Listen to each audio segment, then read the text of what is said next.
प्रधानमंत्री नरेंद्र मोदी ने भारत में सफल टीकाकरण अभियान का 1 साल पूरा होने पर देश को दी बधाई। कहा, टीकाकरण से कोविड-19 के खिलाफ लड़ाई में मिली है मजबूती।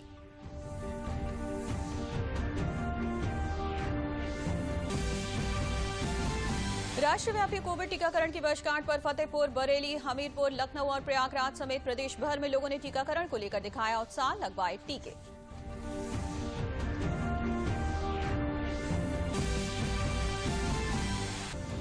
लखनऊ घराने के कथक सम्राट पंडित बिरजू महाराज का हुआ निधन। कलाकारों और कला प्रेमियों सहित देश भर में शोक की लहर।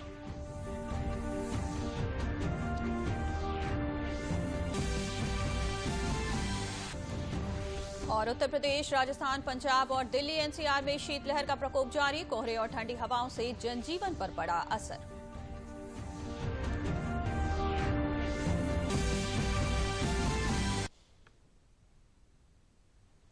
नमस्कार, मैं हूं मोनिका चौहान और अब समाचार विस्तार से।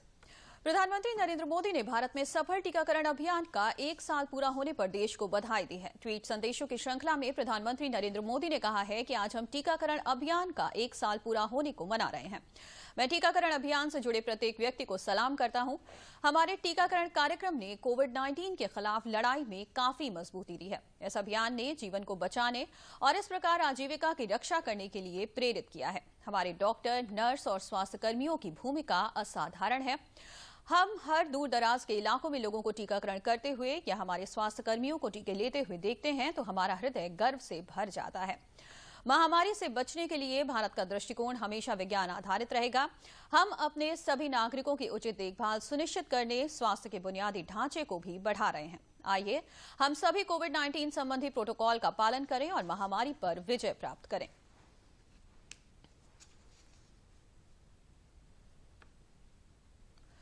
मुख्यमंत्री योगी आदित्यनाथ ने कल लखनऊ के किंग जॉर्ज मेडिकल यूनिवर्सिटी पहुंचकर कोविड तैयारियों का निरीक्षण किया। इस दौरान उन्होंने कहा कि लोग कोरोना से घबराएं नहीं, बल्कि उसका डटकर सामना करें।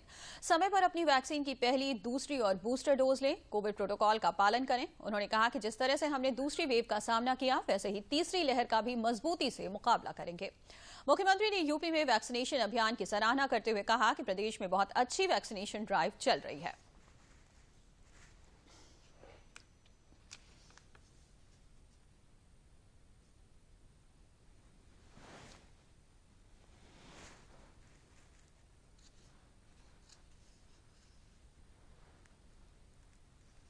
आदरणीय प्रधानमंत्री जी के मार्गदर्शन और उनके नेतृत्व में पिछले पौने 2 वर्ष से कोरोना के खिलाफ जिस बेहतरीन तरीके से कोरोना प्रबंधन का कार्य देश के अंदर चल रहा है, उत्तर प्रदेश उसमें एक अग्रणी भूमिका का निर्वहन कर रहा है। प्रथम 2 लहर में कोरोना प्रबंधन का एक मॉडल खड़ा करने के बाद विगत वर्ष ही अगस्त-सितंबर माह में थर्ड वेव की जो आशंका विशेषज्ञों के द्वारा व्यक्त की गई थी, उसे देश ने भी और उत्तर प्रदेश ने भी अपने कोरोना प्रबंधन के माध्यम से निर्मूल साबित किया। कोविड-19 का जो नया वेरिएंट ओमिक्रॉन के रूप में आया है, ये वेरिएंट सेकेंड वेव की तुलना में काफी कमजोर है। यद्यपि संक्रमण इसमें तीव्र है, लेकिन अगर हम इसकी देखें तो यह दूसरी वेव की तुलना में कम खतरनाक है। और इसीलिए राज्य सरकार ने नाइट कर्फ्यू के अलावा सामान्य जनजीवन को चलने दिया है। हाँ, सतर्कता और सावधानी की आवश्यकता है। एक बीमारी है, बुजुर्ग लोगों को, बीमार लोगों को, बच्चों को, गर्भवती महिलाओं को हर हाल में इस प्रकार के संक्रमण से बचाना होगा। सामान्य लोगों को भी सतर्कता और सावधानी बरतनी होगी। राष्ट्रव्यापी कोविड टीकाकरण की वर्षगांठ पर जनपद फतेहपुर में लोगों में टीकाकरण के प्रति उत्साह देखा गया। जनपद में कोविड के कुल 28,80,305 डोज लगाई जा चुकी हैं। साथ ही 15 से 17 वर्ष के बच्चों को कुल 58,512 डोज लगाई जा चुकी हैं। जिलाधिकारी अपूर्वा दुबे ने बताया कि जनपद में प्रथम डोज 92% और द्वितीय डोज 63% तक दी जा चुकी है। साथ ही 60 वर्ष के व्यक्तियों, फ्रंटलाइन वर्कर्स, हेल्थ वर्कर्स को बूस्टर डोज लगवाने के लिए 16,403 लोगों को चिन्हित किया गया है। जिलाधिकारी ने जनपद वासियों से अपील करते हुए कहा कि अधिक से अधिक संख्या में अपनी बारी आने पर वैक्सीनेशन जरूर करवाएं।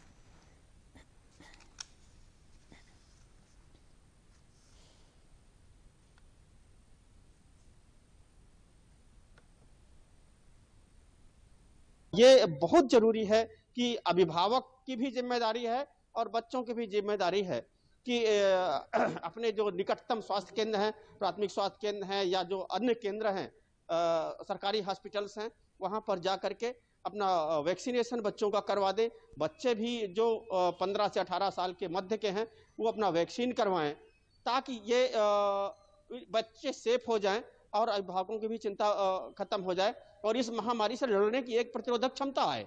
कोवैक्सीन का वैक्सीनेशन करवाया आज मैंने, और मेरी अपील सबसे यही है कि सभी लोग, सभी बच्चे जो हैं वो अपना कोरोना का टीकाकरण करवा लें, क्योंकि इस समय तीसरी लहर का भी प्रकोप बढ़ रहा है। इसमें बच्चों का जो है, इसमें बताया गया है कि उसका खतरा ज़्यादा है। इस वजह से सभी लोगों से मेरी अपील है कि वो अपना टीकाकरण समय से करवा लें। मेरी उम्र 16 वर्ष है और आज मैंने कोविड टीकाकरण का पहला डोज ले लिया है। लोगों से मेरी यही अपील है कि वो जल्दी से जल्दी अपनी कोविड की डोज ले लें। वैसे तो सरकार हमें प्रोत्साहित कर ही रही है डोज लेने के लिए, परंतु मेरा मानना यह है कि सरकार के साथ साथ यह पहली जिम्मेदारी हमारी ही बनती है कि हम स्वयं अपने से ही वैक्सीनेशन लें, कोविड प्रोटोकॉल्स का पालन करें, शारीरिक दूरी बनाए रखें अथवा हाथ धोते रहें, सैनिटाइज करते रहें और सरकार के द्वारा दिए गए सभी नियमों का पालन करें। वैक्सीनेशन का जो प्रारंभ हुआ था वो गत वर्ष इसी समय में प्रारंभ किया गया था। सर्वप्रथम हेल्थ केयर वर्कर, उसके उपरांत फ्रंटलाइन वर्कर्स एंड 60+ पॉपुलेशन करते करते ग्रेडिंग कराते हुए हम लोगों ने जो पॉपुलेशन का कवरेज किया है, मैं बताना चाहूँगी कि प्रथम डोज का कवरेज, फर्स्ट डोजेज जो किया गया है वो हम लगभग करीबन 92% पर हम पहुंच गए हैं। 91.74% है टू बी प्रिसाइज। और दूसरे डोज का जो आच्छादन है वो हमारा 63% हम लोगों ने दूसरे डोजेज का जो आच्छादन है वो कर लिया है। कोविड वैक्सीनेशन कार्यक्रम की पहली बरसी पर बरेली में अभियान चलाकर लोगों का टीकाकरण किया जा रहा है।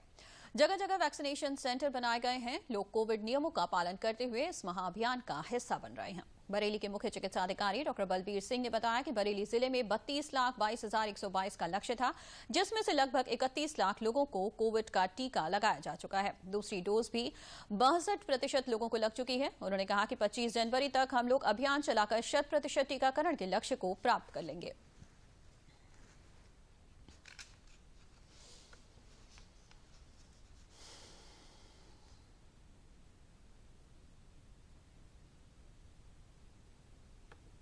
मेरा नाम नन्नी देवी है। मैंने वैक्सीन दूसरी लगवाई है और आप लोग सभी लगवाइए और कोई दिक्कत नहीं है। इसमें जगह जगह कैंप लगवाए हैं, आसपास के लोग सभी लगवाइए। बहुत अच्छी बात है ये लगवाएं और जरूरी है इसे लगवाना, इससे बीमारी भगाना, इससे बीमारी भागेगी। जल्दी जल्दी सब लोग लगवाइए। मेरा नाम अर्चना राजपूत है और आज 16 जनवरी को ही टीकाकरण अभियान प्रारंभ हुआ था और आज यहाँ पर दूसरी डोज भी लगी है। और सबसे बड़ी बात यह है कि कुछ लोगों के मन में भय है कि हम टीका लगवाएंगे तो हमें बीमारी होगी। तो मैं आप सभी को ये आश्वासन दे रही हूँ और ये आपको बताना चाहती हूँ कि मेरे दोनों डोज लग गई हैं और किसी प्रकार की कोई भी समस्या नहीं हुई है। और हम सभी देशवासियों से ये निवेदन करते हैं कि यदि आप कोरोना जैसी महामारी को हराना चाहते हैं तो आप अपना टीकाकरण अवश्य कराएं और अपनी सुरक्षा तथा अपनों की सुरक्षा में पूरा योगदान दें। मेरा नाम मुनीष कश्यप है, मैं बिहारीपुर से रहने वाला हूं और मैंने कोरोना की दूसरी डोज लगवा ली है और मैं सुरक्षित हो चुका हूँ और मैं चाहता हूँ कि मेरा देश भी पूरी तरह सुरक्षित हो जाए। जगह जगह भारत सरकार द्वारा कैंप लगाए जा रहे हैं, सभी लोग निःशुल्क टीकाकरण करवाएं और एक दूसरे को बचाव करें। हमारा आज देश में 1 साल हो चुका है टीकाकरण का। कोरोना के बढ़ते मामले देख के आप सभी लोग एक दूसरे से कहें और निवेदन है सभी लोगों से कि टीका जरूर लगवाएं। बुंदेलखंड के जनपद हमीरपुर में जिला स्पोर्ट्स स्टेडियम में मेगा कोविड वैक्सीनेशन कैंप लगाया गया, जिसमें लोगों ने इस कड़कड़ाती ठंड में भी बढ़ चढ़कर हिस्सा लिया। कैंप में सभी वर्ग के लोगों को वैक्सीनेशन कराया गया। मेगा कैंप में लोगों की सुविधाओं के लिए हेल्प डेस्क सहित 8 काउंटर बनाए गए। मुख्य चिकित्सा अधिकारी एस के रावत ने बताया कि जिस तरह तीसरी लहर का प्रकोप बढ़ता जा रहा है, कोई भी वैक्सीनेशन से अछूता न रहे, सभी लोगों को वैक्सीनेट किया जा सके। इस उद्देश्य को पूरा करने के लिए मेगा वैक्सीनेशन कैंप लगाया गया है।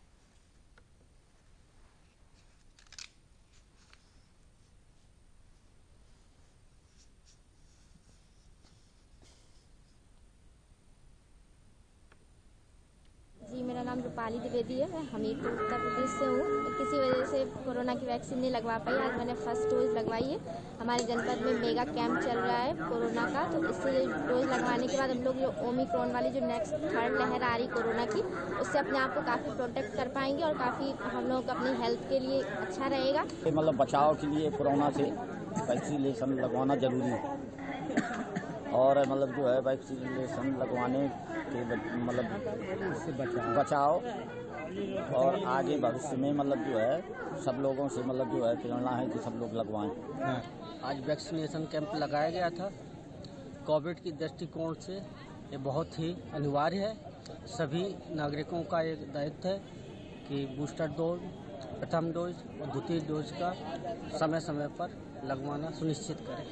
यहाँ पर जो है मेगा वैक्सीनेशन कोविड का जो है कैंप लगा हुआ है। इसमें सभी वर्ग के लोगों को 15 से 17 साल के बच्चों को 18 प्लस के और जो बुजुर्ग लोग हैं उनको फर्स्ट डोज, सेकेंड डोज और जो है हमारा बूस्टर डोज जो है वो दी जा रही है सभी लोगों को। यहाँ पर सभी प्रकार की वैक्सीन कोविशील्ड और कोवैक्सीन दोनों वैक्सीन जो है दी जा रही हैं सभी लोगों को। जो पहले लगवाया है जिसने उस हिसाब से उसको वो डोज दी जा रही है।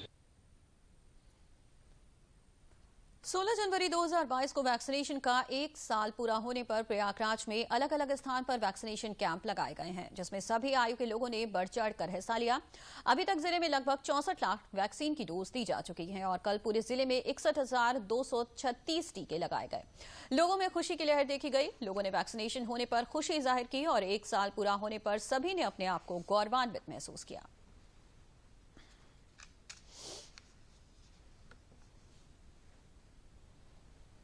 मैंने प्रयागराज में आज अपना डिस्ट्रिक्ट गवर्नमेंट हॉस्पिटल में दूसरी डोज मैंने कंप्लीट कर ली है और मुझे बताते हुए यह खुशी हो रही है कि आज आपका वैक्सीनेशन डे भी बोला जाएगा, जो कि वैक्सीन हमारा कोविड वैक्सीन जो 1 साल पूरा कंप्लीट हो गया है।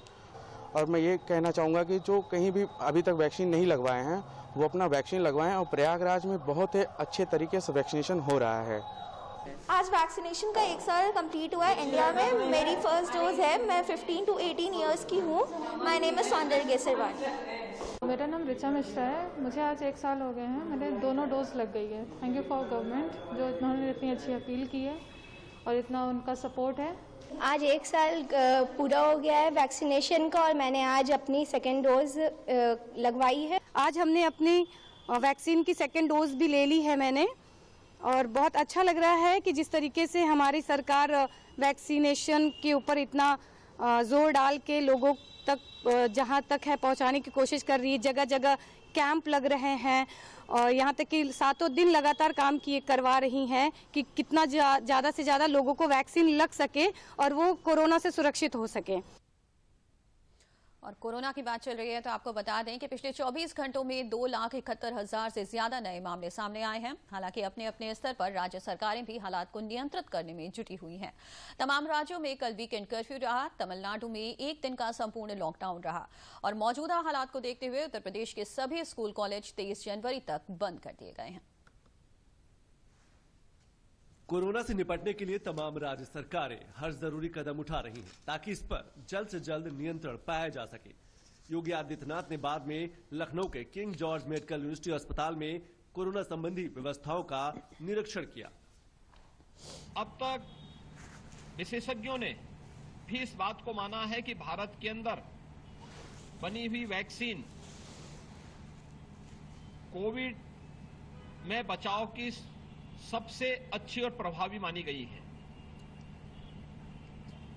वैक्सीनेशन के एक बड़े लक्ष्य को भारत सरकार ने पूरा किया है और हम आभारी हैं आदरणीय प्रधानमंत्री जी के कि उन्होंने आज ही के दिन 1 वर्ष पहले 16 जनवरी 2021 को देश के अंदर दुनिया का सबसे बड़ा वैक्सीनेशन ड्राइव का एक अभियान प्रारंभ किया था। मध्य प्रदेश के मुख्यमंत्री शिवराज सिंह चौहान ने भोपाल में स्थित जयप्रकाश अस्पताल टीकाकरण केंद्र का निरीक्षण किया। उन्होंने कहा कि अस्पताल में भर्ती होने की संख्या बहुत कम है और जो भर्ती हैं उनमें ऑक्सीजन लगने की संख्या भी बहुत कम है। हमारे वैक्सीनेशन के कारण अब वो इतना घातक असर कोरोना कोविड नहीं कर रहा है। ज्यादातर लोग घरों में ही ठीक हो रहे हैं, होम आइसोलेशन में ठीक हो रहे हैं। अस्पताल में भर्ती होने वाली संख्या बहुत कम है, 3%, 4% के आसपास भर्ती होना पड़ रहा है और जो भर्ती हो रहे हैं उनमें भी ऑक्सीजन लगने की नौबत बहुत कम, नगण्य है, लगभग बहुत कम है।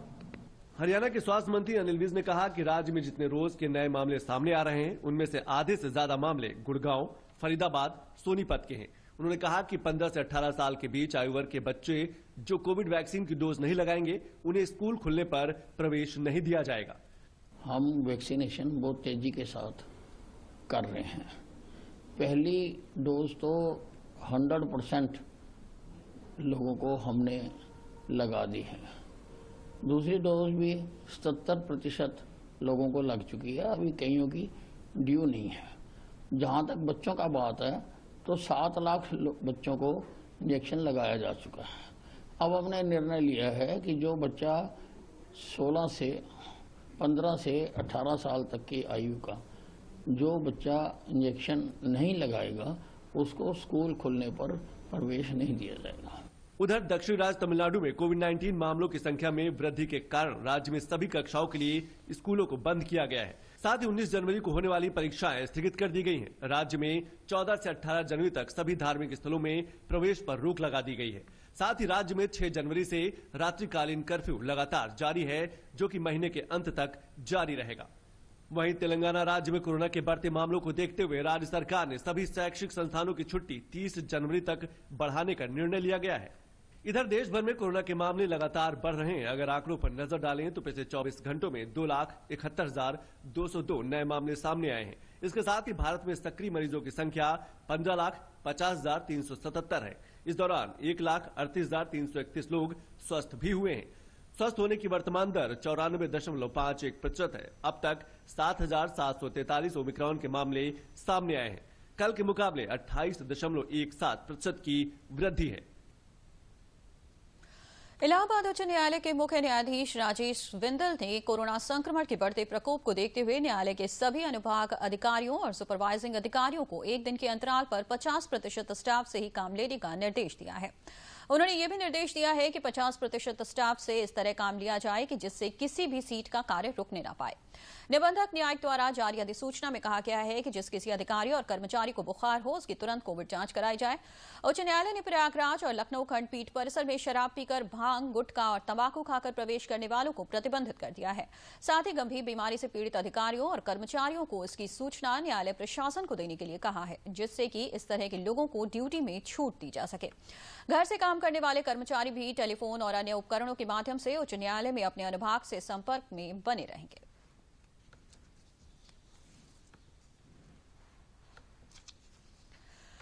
प्रसिद्ध कथक सम्राट पंडित बिरजू महाराज का निधन हो गया। वो 83 वर्ष के थे। लखनऊ घराने से ताल्लुक रखने वाले पंडित बिरजू महाराज के पोते स्वरांश मिश्रा ने सोशल मीडिया पोस्ट के जरिए उनके निधन के बारे में जानकारी दी है। 1983 में पद्म विभूषण से सम्मानित पंडित बिरजू महाराज ने बॉलीवुड की कई फिल्मों में भी डांस कोरियोग्राफी की थी। इनमें उमराव जान, डेढ़ अशिया, बाजीराव मस्तानी जैसी फिल्में भी शामिल हैं। वर्ष 2012 में विश्वरूपम फिल्म में कोरियोग्राफी के लिए उन्हें राष्ट्रीय फिल्म पुरस्कार से सम्मानित किया गया था।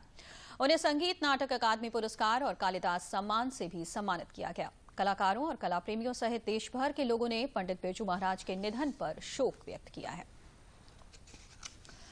दिल्ली एनसीआर में पिछले 3 दिनों से शीतलहर जारी है। आधी जनवरी बीतने के बाद पिछले 3 दिनों से कड़ाके की ठंड पड़ रही है। इसी के साथ देर से ही सही इस ठंड में कोहरे की उपस्थिति भी नजर आई। राजधानी दिल्ली के साथ ही उत्तर प्रदेश, राजस्थान और पंजाब में भी इसी तरह मौसम ठंडा बना हुआ है। मौसम विभाग का मानना है कि ठंड का प्रकोप इन क्षेत्रों में अभी जारी रहेगा। मौसम विभाग दिल्ली के वरिष्ठ मौसम वैज्ञानिक RK जेनामनी ने बताया कि जनवरी की 21 तारीख के बाद इन क्षेत्रों में बारिश होने की भी आशंका है।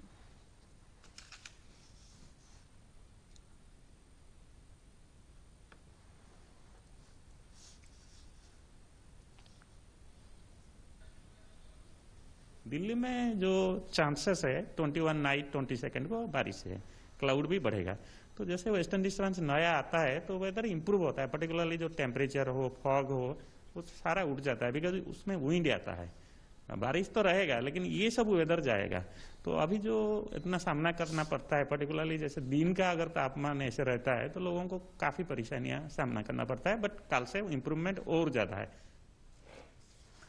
चुनावी राज्यों में सियासी हलचल तेज है। एक और बैठकों का सिलसिला जारी है। सभी दल पार्टी प्रत्याशियों की लिस्ट तैयार करने में जुटे हुए हैं। वहीं भाजपा उत्तराखंड कोर ग्रुप की बैठक दिल्ली भाजपा कार्यालय पर हुई। चुनाव आयोग के दिशा निर्देशों के अनुसार चुनाव प्रचार भी चल रहा है। इन सब के बीच दल बदल का सिलसिला भी जारी है।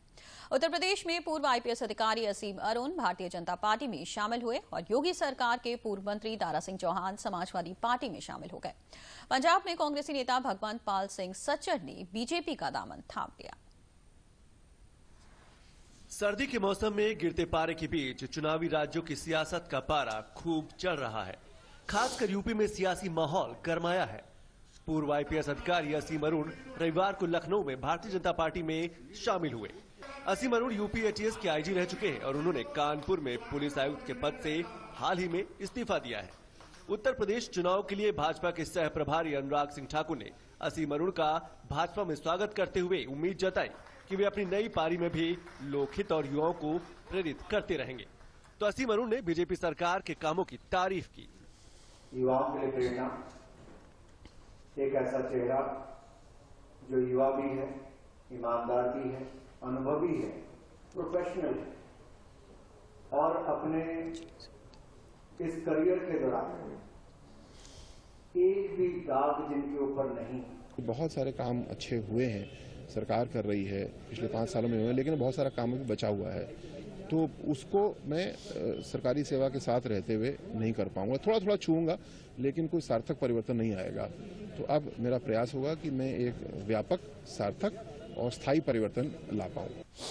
चुनावी रण के जोर पकड़ने से पहले से सूबे में दल बदल का सिलसिला भी जारी रहा।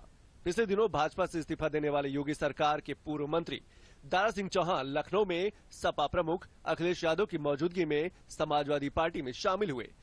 दारा सिंह चौहान ने कहा कि पिछड़े समाज के लोगों सहित पूरे प्रदेश की जनता अखिलेश यादव के साथ है। दल बदल के बीच यूपी में आरोप प्रत्यारोप का दौर जारी है। सपा और बीजेपी के दिग्गज नेता एक दूसरे पर सियासी तीर छोड़ रहे हैं। मुझे खुशी है आप लोगों के साथ आने से अब एक दूसरे का साथ दे करके हम लोग पॉजिटिव पॉलिटिक्स करेंगे, विकास की पॉलिटिक्स करेंगे, खुशहाली की पॉलिटिक्स करेंगे और हमारा आपका वो जो सामाजिक न्याय है वो खुशहाली वाला है, सबको साथ लेकर के आगे बढ़ने वाला है। अखिलेश जी की समस्या है, उनको समझ नहीं आता उनका घर कहाँ है। जहां भी घर बनाते हैं उसको छोड़ के भाग जाते हैं, चाहे वो आजमगढ़ हो चाहे कन्नौज हो। और इसी तरह से जो अपना घर भूल जाता है तो वो प्रदेश को क्या याद रखेगा। प्रदेश में चुनाव के लिए प्रचार प्रसार का काम भी शुरू हो गया है। छत्तीसगढ़ के मुख्यमंत्री भूपेश बघेल ने नोएडा में कांग्रेस प्रत्याशी पंखुड़ी पाठक के पक्ष में डोर टू डोर कैंपेन किया। डोर टू डोर कैंपेन के दौरान निर्वाचन आयोग द्वारा जारी किए गए कोरोना के नियमों का पालन करते नजर नहीं आए। ग्राउंड में आम जनता के बीच में कांग्रेस के प्रति जबरदस्त आकर्षण है। सब पुरानी बातों को भूलकर अब कांग्रेस को लोग वोट करना चाहते हैं। असदुद्दीन ओवैसी की पार्टी ऑल इंडिया मजलिस-ए-इत्तेहादुल मुस्लिमीन ने उत्तर प्रदेश विधानसभा चुनाव के लिए पहली सूची जारी की है। पहली सूची में 9 उम्मीदवारों के नामों की घोषणा की है। बात गोवा की करें तो आम आदमी पार्टी के राष्ट्रीय संयोजक अरविंद केजरीवाल ने कोर्टेलम में घर घर जाकर पार्टी के उम्मीदवार के लिए प्रचार किया। 13 गारंटी का ऐलान करते हुए आम आदमी पार्टी के संयोजक अरविंद केजरीवाल ने कहा कि अगर गोवा में उनकी सरकार बनती है तो हर युवा को रोजगार देंगे। वहीं गोवा के मुख्यमंत्री प्रमोद सावंत ने दावा किया कि जनता उनके पक्ष में ही मतदान करेगी। एक बार फिर से गोवा में उनकी सरकार बनेगी। आज गोवा में यूथ की जो हालत है, आज गोवा में बेरोजगारी का जो आलम है, आज गोवा में जो इतना ज्यादा करप्शन है, उसके लिए सारी पार्टियां जिम्मेदार हैं। गोवा के लोग बहुत सीधे हैं, सरल हैं, एडुकेटेड हैं। उनको मालूम है कि डबल इंजन की सरकार किस तरह काम कर रहे हैं और जो कोई यानी बाहर वाले पार्टी अभी प्रयोगशाला बन के गोवा में आ रहे हैं, उनको कुछ भी हाथ को लगने वाला नहीं है। वहीं बीजेपी उत्तराखंड कोर ग्रुप की बैठक आज दिल्ली बीजेपी ऑफिस में हुई। बैठक में उत्तराखंड सीएम पुष्कर सिंह धामी, गृह मंत्री अमित शाह, पार्टी अध्यक्ष जेपी नड्डा, प्रदेश अध्यक्ष मदन कौशिक, प्रदेश चुनाव प्रभारी प्रहलाद जोशी, चुनाव सह प्रभारी आरपी सिंह समेत अन्य नेता मौजूद रहे। पार्टी का दावा है कि उत्तराखंड में भाजपा की ही सरकार बनेगी। जी के प्रति, धामी जी के प्रति, स्टेट गवर्नमेंट और सेंट्रल गवर्नमेंट दोनों के प्रति अच्छा विश्वास है। जो काम ऐतिहासिक काम हमने इस दौरान में 5 वर्ष में किए हैं, सड़कों का जाल रहा, बहनों माताओं को बराबर का हक रहा, 1 रुपए में नल, नल में स्वच्छ जल रहा और अपना आयुष्मान कार्ड रहा, शौचालय रहे। पंजाब में भी चुनावी माहौल गर्मा रहा है। वरिष्ठ कांग्रेसी नेता भगवंत पाल सिंह सच्चर ने कांग्रेस छोड़कर बीजेपी का दामन थाम लिया है। उन्होंने बीजेपी के राष्ट्रीय महासचिव चरण चुग की मौजूदगी में पार्टी का दामन थामा। भगवंत पाल सिंह जी सच्चर, जो कि एक बड़ा नाम भी है और एक बड़ा व्यक्तित्व भी है, मैं भारतीय जनता पार्टी में उनका स्वागत करता हूं और आज इनके बीजेपी में शामिल होने से भारतीय जनता पार्टी पंजाब बहुत मजबूत हुई है। कांग्रेस ने अपने उम्मीदवारों की एक सूची जारी कर प्रचार अभियान में तेजी लाने की कोशिश की है। कुल मिलाकर धीरे धीरे सभी राज्यों में प्रचार गर्मा रहा है।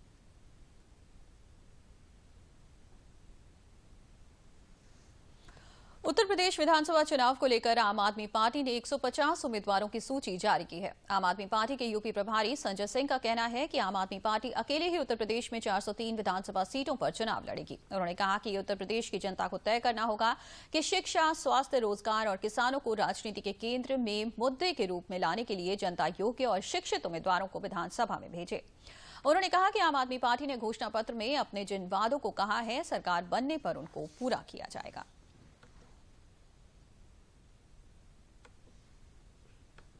उत्तर प्रदेश में बदलाव की नई राजनीति के लिए,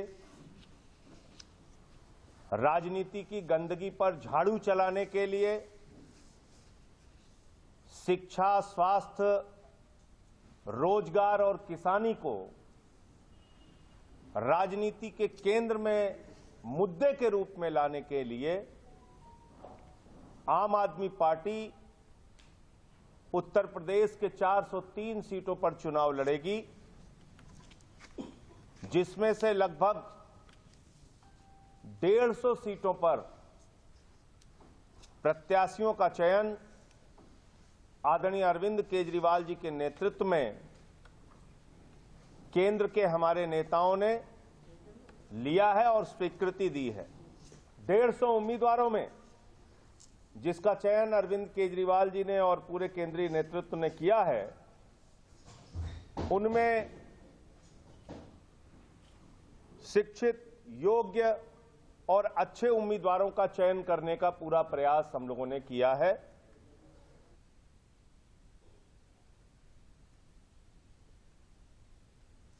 और अब अंत में प्रमुख समाचार एक बार फिर।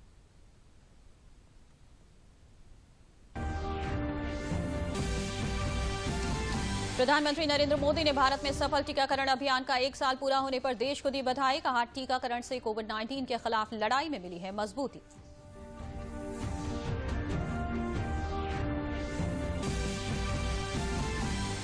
राष्ट्रव्यापी कोविड टीकाकरण की वर्षगांठ पर फतेहपुर, बरेली, हमीरपुर, लखनऊ और प्रयागराज समेत प्रदेश भर में लोगों ने टीकाकरण को लेकर दिखाया उत्साह, लगवाए टीके।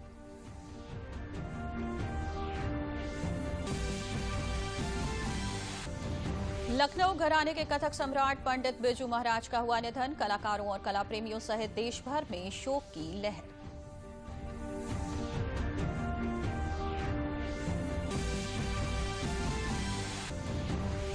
और उत्तर प्रदेश, राजस्थान, पंजाब और दिल्ली एनसीआर में शीतलहर का प्रकोप जारी। कोहरे और ठंडी हवाओं से जनजीवन पर पड़ा असर।